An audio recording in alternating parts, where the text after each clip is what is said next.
We begin with analysis of the markets today. In this analysis, I will go a little bit deeper and we will start with some very important markets, the US dollar, gold, stock markets like US 100, S&P 500. Then we go to some correlative and safe haven currencies. And at the end, we will talk also about crypto, about Bitcoin, about altcoins, and of course about oil. We begin first. During the last days, we have seen that Donald Trump took his mouth a little bit big, told things that are counterproductive, and the market is aggressively rejecting the comments.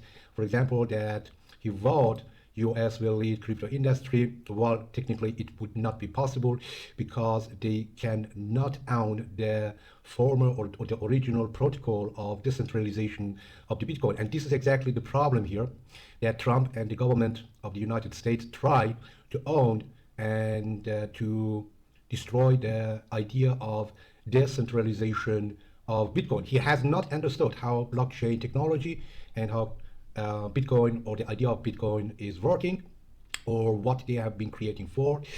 The idea was financial freedom and also freedom and independency of Federal Reserve that is owned by Goldman Sachs, JP Morgan, and Morgan Stanley. So that was also the reason that he said he won't fire Fed Chief Jerome Powell yesterday. In a statement of yesterday, he said that he will not replace Federal Reserve Chairman Powell, whose term runs through May 2026. From now on, that means more than 18 months you have to live with this person, so in the market, and that he is not, or he is the last cryptocurrency friendly person. We all know that. Also, his comments that Bitcoin is no competitor to the US dollar, but a competitor to gold is a complete bullshit, in my opinion, of course. And that has a lot of reasons that he is comparing an asset or a so-called digital asset that has zero value to another asset that survived thousands of years and still is becoming much more popular. In India, for example, they are now making gold coins to pay loans in gold. So that is the quick answer of the other big and powerful, very powerful countries. Never estimate and never mess with India, with China, or other countries. Then, on the same time as this guy, who is always, or who likes only to talk about himself, this narcissistic person, he fired again.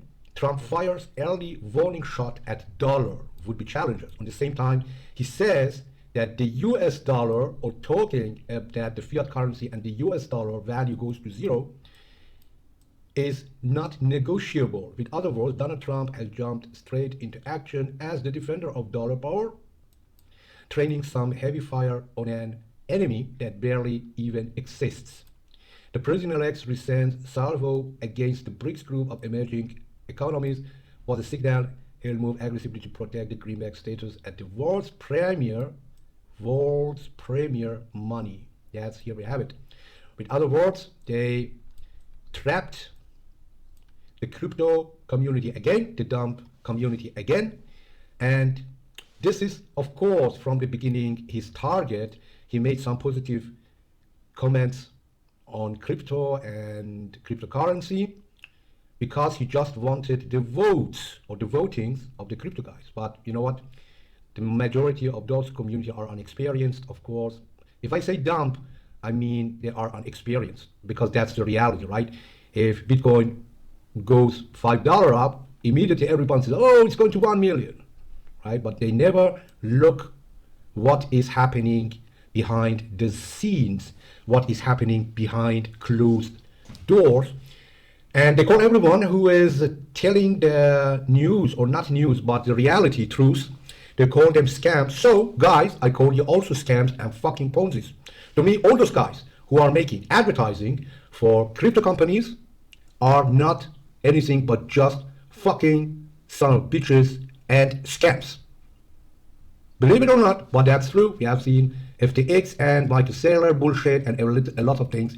That's all bullshit. And now you see in all my predictions I gave, and this was as a weaponization of dollar, Bitcoin complete analysis, and also I mentioned it in this video here and here what today will happen also here in this video, right? And we will talk also about another topic that's very, very important about the copper prices and copper indicator I mentioned in this video, because now what I have completely mentioned in this video is happening today in the market, and you will find the truth. But now watch again what I said 2 days ago. The next level on lower prices. Of course, they will be able to have enough money to buy gold also at this area. But so if you are talking about trillions, so you know what it does mean. The second point is, is it digital? Well, we can name it pseudo currency. It's not even a currency because it's not traded in every country. And that statement makes it very clear it's over. It's over for Bitcoin. It's over. Bitcoin is not anymore decentralized. Bitcoin is from now on highly manipulative. It was manipulated, but not by the government. But from now on, governments, central banks, and the Fed, morons, they have directly their fingers on Bitcoin. Meaning silver indicator is rising again, but inflation too, risk for crypto. And copper prices are going higher. These two videos, I explained everything, guys. If you want to improve your trading, not only your trading. They want to trap you. He says something positively, then his colleague says the opposite. Here, this one, Dali, is also from Fed. She says no urgency for rate cuts, and he says, yeah, maybe rate cuts. And the next one here, Goolsby, is also, right? So many weeks all came true. So here's the post. You can go on my page, you found it. 15th of October, I posted this one, that DAX 40 goes to 20,400. Guess what? The price is now 20,375, right? So, and I told you guys, stop day trading. Day trading will ruin. Here, go on my profile, on my Instagram, right? So you find out this guy.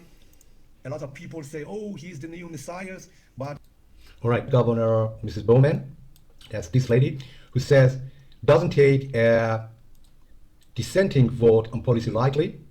Inflation is biggest priority, making policy choices, and Fed still hasn't achieved its 2% inflation target, meaning that they will continue with their inflation policy, meaning if also they are going to cut the rates, possibility in December is high, so more than 75%, what I believe too. The question is now, if they just cut the rates a 0.25%, it means that the downtrend will continue. If they cut the rates higher, 0.5%, then it will be like she says, lowering policy rate too quickly could, and that's exactly what is happening.